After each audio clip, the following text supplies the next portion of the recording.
Welcome back to the Locks Podcast, fellow bookworms.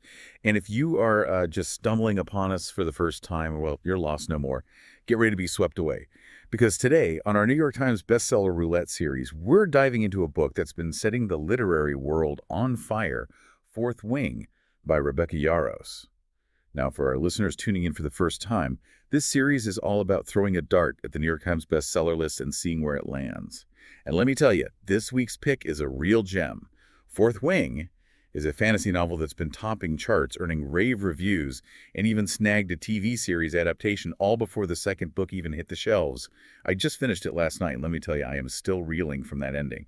But before we get into all the juicy details, I smell something delicious brewing. Yeah. Speak of the devil, there you are. Sorry I'm late as always, but I come bearing peace offerings in the form of caffeinated goodness. You know me too well. Iced caramel macchiato, my savior. And I've got my usual pumpkin spice latte because, well, it's practically a food group in November, right? You are speaking my language. Okay, let's talk Fourth Wing.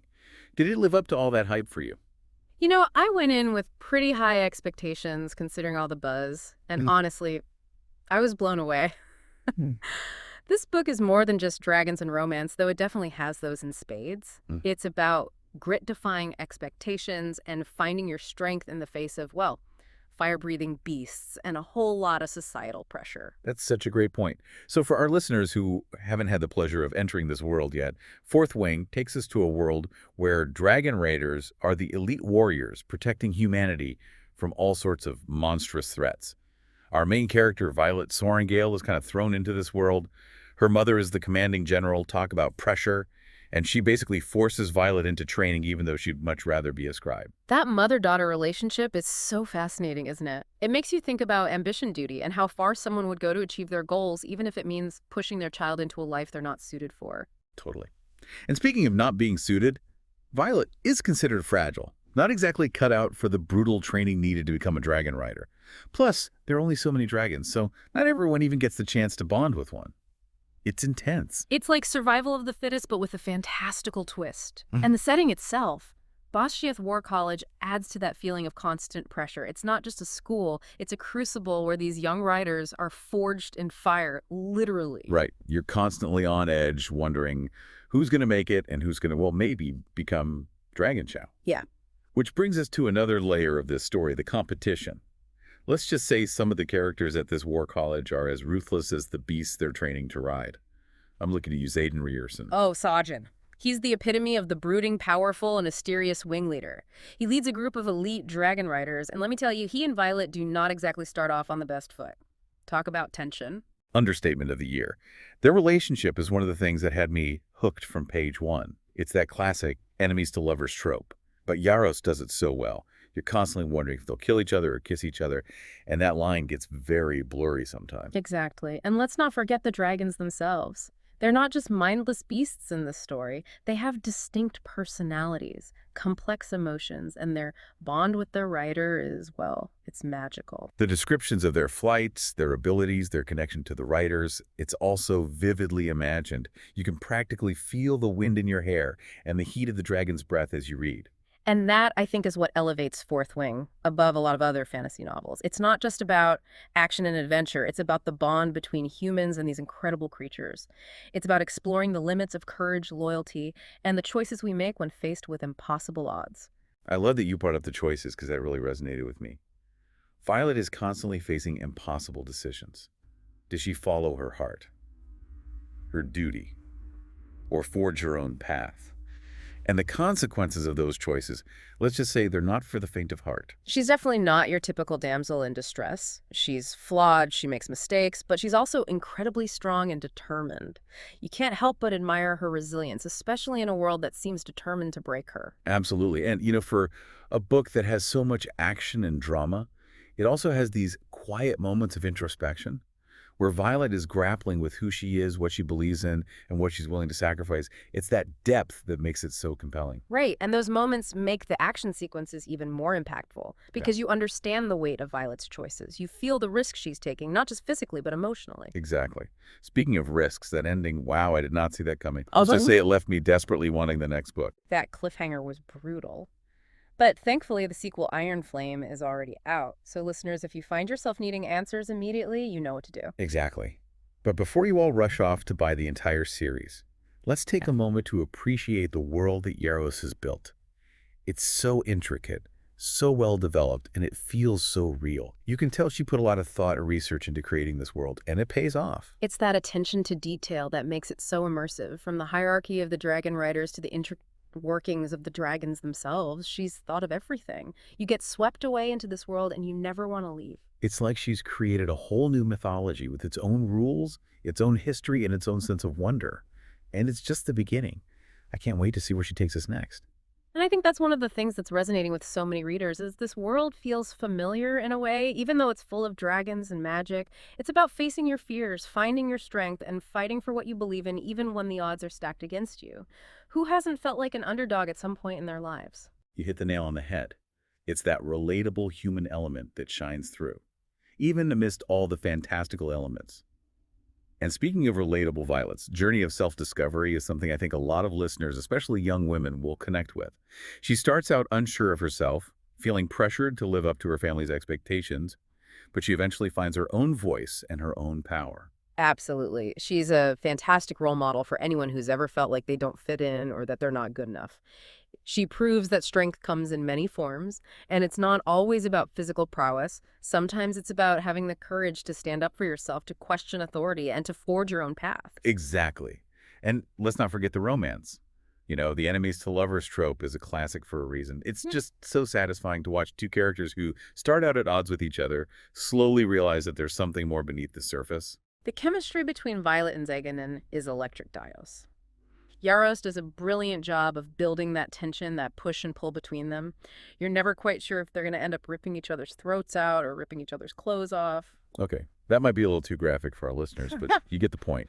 It's intense, it's passionate, and it's definitely one of the highlights of the book. And what's interesting is how that romance ties into the larger themes of the story. It's not just about two people falling in love, it's about challenging preconceived notions, breaking down barriers, and finding connection in the most unexpected places. You're right. It's about seeing past the surface and recognizing the strength and vulnerability beneath. And speaking of strength, I have to give a shout out to Yarros' writing style. It's so engaging, so immersive, and she doesn't shy away from the tough stuff. She tackles some pretty heavy themes, loss, grief, betrayal, but she does it with such sensitivity and grace. It's a testament to her skill as a writer. Absolutely. And she manages to balance those heavier moments with humor, wit, and a touch of romance. It's a roller coaster of emotions, but in the best possible way. You're laughing one minute, crying the next, and then gripping the edge of your seat as the action unfolds. And speaking of action, can we talk about those dragon flight sequences? They're breathtaking. The way Yarros describes the wind whipping through your hair, the ground rushing beneath you, the feeling of pure freedom and power. It's like you're right there soaring through the sky alongside Violet and her dragon. She paints such vivid pictures with her words. You can practically feel the heat of the dragon's breath, the rumble of their wings, the sheer majesty of these creatures in flight. It's no wonder they've captured the imaginations of readers worldwide. And speaking of capturing imaginations, I think it's safe to say that Fourth Wing has done just that. It's become a phenomenon, and I'm not surprised. It has everything you could want in a fantasy novel: action, adventure, romance, intrigue, and of course, those magnificent dragons. Yeah. It's a story that stays with you long after you've finished reading it. And with a TV series adaptation in the works, I think it's only going to become even more popular. I can't wait to see how they bring this world and these characters to life on screen. Me too. It has the potential to be huge. Now, before we wrap up, I wanted to touch on something we mentioned earlier, the fact that Fourth Wing is just the first book in a series. The sequel, Iron Flame, is already out, and I've heard it's even more intense and action-packed than the first. Oh, definitely. And it delves even deeper into the world, the characters, and the mythology that Yaros has created. If you loved Fourth Wing, you're going to devour Iron Flame. And the good news is you don't have to wait to start reading. You can find both Fourth Wing and Iron Flame wherever books are sold. We'll put links in the episode description, including Amazon, for those of you who prefer the convenience of one-click shopping. Exactly. So what are you waiting for? Go grab a copy, settle in with a cozy blanket and a hot beverage, pumpkin spice latte, anyone, and prepare to be transported to a world of dragons, magic, and adventure. Trust us, you won't regret it. And before we move on, I want to highlight something really cool about Rebecca Yarros. Not only is she a talented writer, but she's also using her platform for good. She and her husband co-founded a nonprofit organization called 1 October, which provides support and resources to foster families. That's incredible. It's always heartwarming to see authors using their success to make a difference in the world. It just adds another layer of admiration for her work. Absolutely. So, listeners, if you're looking for a fantastic fantasy read that will transport you to another world and support an author who's making a positive impact, look no further than Fourth Wing. And that's a wrap for our historical fiction deep dive. But we can't resist a little more excitement. That's right. Get ready, folks, because we're spinning the New York Times Bestseller Roulette wheel one more time. Ooh, the anticipation is killing me. What treasure awaits us this week? Drum roll.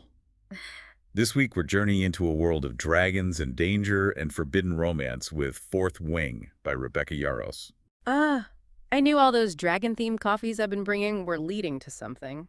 This book is everywhere. Bestseller list, online discussions, even a TV series deal. There's got to be something special about it. There's definitely magic in the air. And I'm not just talking about Dragonfire Fourth Wing plunges you into a world where dragon riders are the elite warriors, protecting humanity from terrifying beasts and navigating all sorts of political intrigue. And at the heart of it all is Violet Sorrengail, a young woman who never imagined herself amongst those elite warriors, more comfortable with books than battles, but fate, or maybe her very ambitious mother, had different plans. Talk about pressure. Imagine being thrown into this world. Brutal training, fierce competition, life or death stakes, when all you really want is to cozy up with a good scroll. Violet's journey is one of self-discovery and resilience, finding the courage to defy expectations. And let's not forget the sparks that fly between Violet and Xaden Rierson, the most powerful and enigmatic wing leader. Their relationship is a slow burn that will leave you breathless. You're constantly wondering, will they end up at each other's throats? Or maybe something a little more passionate? The tension is definitely palpable. Fourth Wing is a page-turner. Epic battles, heart-stopping romance, a dash of political intrigue.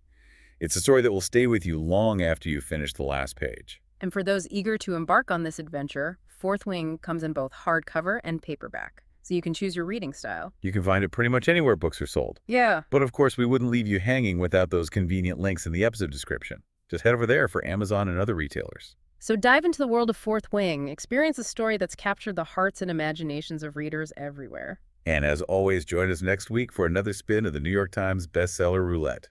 You never know where the literary winds will take us. Until then, happy reading, folks. Stay loxed.